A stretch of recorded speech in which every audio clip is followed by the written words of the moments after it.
Hey, Shalom, Shalom, Shalom. First and foremost, call halal Yahweh. Shem Yahushua, Bahashem Kwadash. Double honors once again go out to the apostles, bishops, and elders of Great Millstone.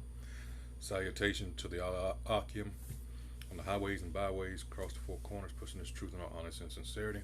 This is Naaman with the DC camp. And as you can see, here we go again, proving the wickedness of the so-called white man's judicial system, who, by the way, is of the nation of Edom, the descendants of Jacob's wicked brother Esau.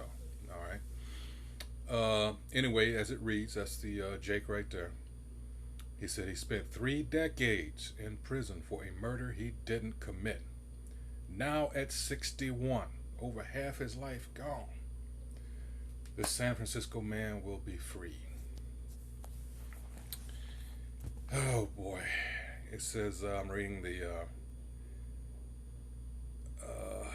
from the bottom of the photograph here. It says, in this photo provided by the Northern California Innocence Project, attorney Paige Knebb of Northern California Innocence Project left. All right, the one with the very long hair. Joaquin Syria, I guess that's how you say it. And attorney Ellen Eggers react in court as Syria is exonerated in San Francisco Superior Court on Monday, April 18th. So just this past Monday. All right. Yesterday. He just got out. This is how recent this is. Joaquin Syria, I'm guessing that's how his name's pronounced, has spent more than half his life behind bars for the murder of his friend in San Francisco, a crime he has always maintained he didn't commit. Kyria was exonerated Monday, exactly 32 years to the date of his arrest, following an extensive review and investigation by the San Francisco District Attorney's Innocence Commission. All right, San Francisco District Attorney Boudin Bowden or whatever said in an online statement the 61-year-old was convicted of murder in 1991 for the shooting death of Felix Bastarrica.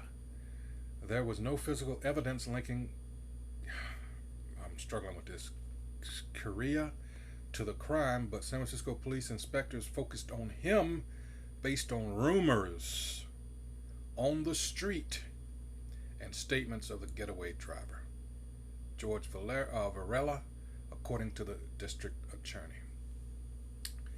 Bastarrica had actually been killed by a mutual acquaintance of Valera and Kyria, the Northern California Innocence Project said in a news release. In exchange for complete immunity, Varela testified he drove Kyria to and from the crime scene, but was under extreme pressure from police to identify.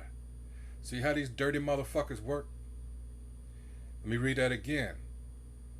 Varela testified he drove Kyria to and from the crime scene, but was under extreme pressure from police to identify Kyria at the time, so they knew better.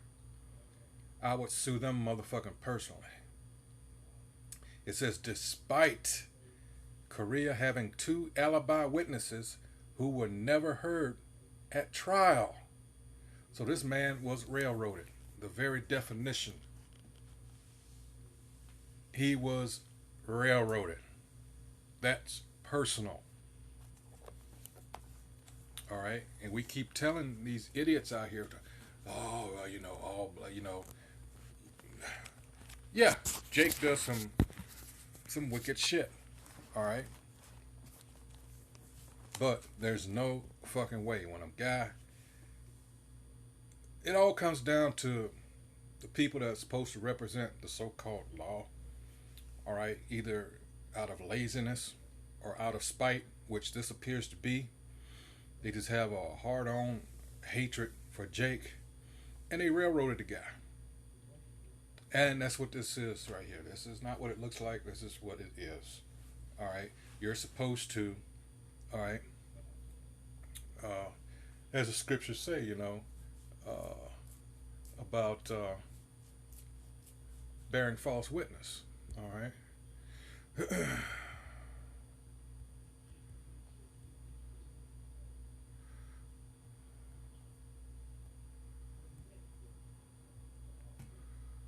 here it is. Now, they went throughout all the world. I'm talking about these so-called white people. After the Renaissance, after Jake was conquered, put into slavery and all this, they committed blasphemy by putting their faces and likeness up, as the scriptures say in First Maccabees, 3rd chapter. All right, putting their images.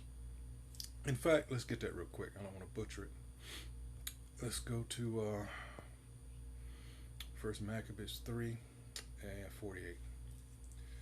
And it says, and laid open the book of the law, all right, wherein the heathen, which the Edomites are, had sought to paint the likeness of their images. And that's what they did. That's why you got who you call Jesus Christ.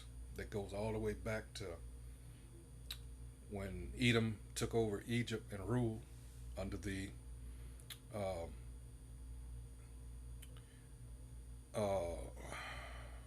Ptolemy dynasty. He was one of the 4 generals that took over when Alexander the Freak died.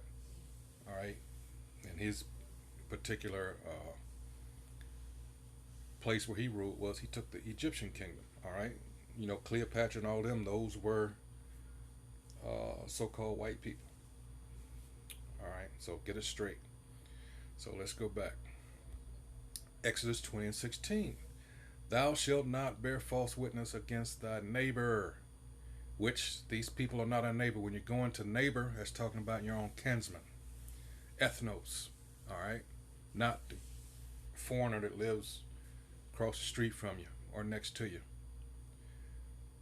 Exodus 23 and 1, thou shalt not raise a false report, which is what they did. All right? Put not thine hand with the wicked to be an unrighteous witness. And this guy said he was pressured to do just that.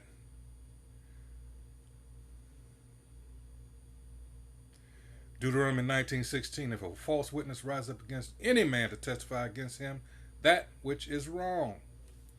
All right. Let's go to that real quick and finish it. We're missing 17 there. Then both the men between whom the controversy is shall stand before the Most High, before the priest and the judges, which shall be in those days. And the judges shall make diligent inquisition, which they did not in this case. This man, as a result, had to spend 31 years in prison. And behold, if the witness be a false witness, and hath testified falsely against his brother, then shall ye do unto him as he hath thought to have done unto his brother. So them motherfuckers, like I said at the top, he need to sue them motherfuckers. And they should be, yeah, that's right, they should be fucking put in prison. So shalt thou put the evil away from among you. Cut and dry. But that shows you too, when we always bring out this scripture, like I said, he took up this book, which he should never have touched. And by doing so, guess what? And he now falls under the curses. Psalms 50 and 16, I'm talking about the so-called white man. It says, but unto the wicked, the Most High Yahweh saith, what hast thou to do to declare my statutes? Isn't that what he's professed to do? Or that thou shouldest take my covenant in thy mouth. Seeing thou hatest instruction, because you don't do the things that the book tells you, you do the complete opposite. All right? Because they are the wicked. All right? They can't do anything but be the wicked. Seeing thou hatest instruction and castest my words behind thee. When thou sawest a thief, then thou consentest with him, and hast been partaker with adulterers. This whole thing is nothing but a huge racket. Especially this American legal system. And it was all set up, all right, to go against us, to go against Jake, the real Hebrew Israelites. 19, thou givest thy mouth to evil, and thy tongue frameth deceit. What do they call it? Speaking legalese and all that. So you don't know what the hell is going on. You don't know Latin or the other gibberish that they use. 20, thou sittest and speakest against thy brother, which we are. Thou slanderest thine own mother's son. 21, these things hast thou done, and I kept silence. Thou thoughtest that I was altogether such as one as thyself, but I will reprove thee and set them in order before thine eyes. And that's happening right now. That's happening right now. Ezekiel 37th chapter is happening right now. Amos 9 and 11 and 12 is happening right now. It ain't shit they can do about it. Let's go back to the article. All right. It says, in exchange for complete immunity, I already read that. All right.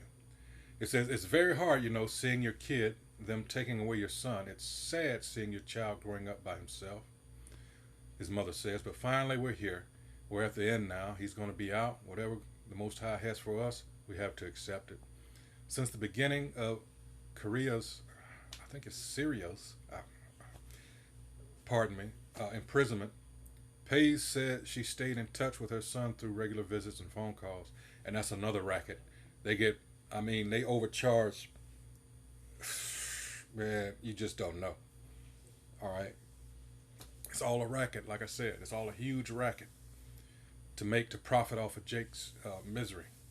It says Korea's attorney Ellen Edgars and Northern California Innocence Project attorney Paige Cannell brought his case to the DA's Innocence Commission for review, and after a 4-month investigation, Bowden made his decision to exonerate after just 4 months. Not 4 years, 4 months. Now, what if this same due diligence had been applied at the beginning? But it wasn't, because, it's just another Negro. And now this man had to spend 31 years in prison for nothing. New evidence Korea's legal team provided showed he was convicted based on false testimony for another man's crime. The district attorney said Korea's case was the first reviewed by the Innocence Commission since its formation in 2020. Stolen holidays and memories. Promoting justice in our legal system requires us not only to move forward, but also to look backwards, Bowden said. Wrongful convictions cause concentric circles of harm. To the wrongfully convicted, to the crime victims who were told a false story and re-traumatized, to the jurors who unwittingly participated in the injustice, and to the integrity of the system as a whole. It was never in integrity, because it was not who was it designed by? The wicked. It says, when someone has been wrongfully convicted, it is incumbent upon prosecutors to correct that injustice. But how often does that happen? Because it's a game to them. It's a fucking game to these people. All right? The plea bargain system, all that shit. All right? Korea is currently in the San Francisco County Jail after being transported from Folsom Prison last week. All right? It says, under California state law, Korea is entitled to financial compensation, at a rate of $140 per day for the 32 years he spent in prison, which amounts to a little over $1.6 million. I hope this doesn't destroy this, man. All right?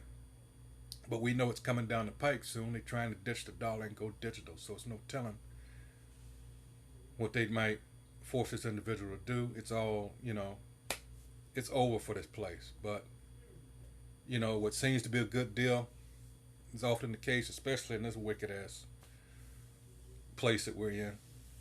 All right? But you can't give enough money to replace 31 years of somebody's life. The money is irrelevant, even though they, say they're going to do this. Who knows? They might drag it out. He might get, because Jake under the curses and anything. I'm not wishing any harm on him or anything, but that's just what it is. You never know what's going to happen.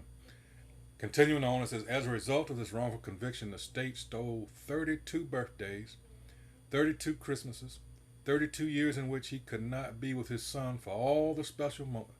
And that's the real important thing. That's the real injustice. All right?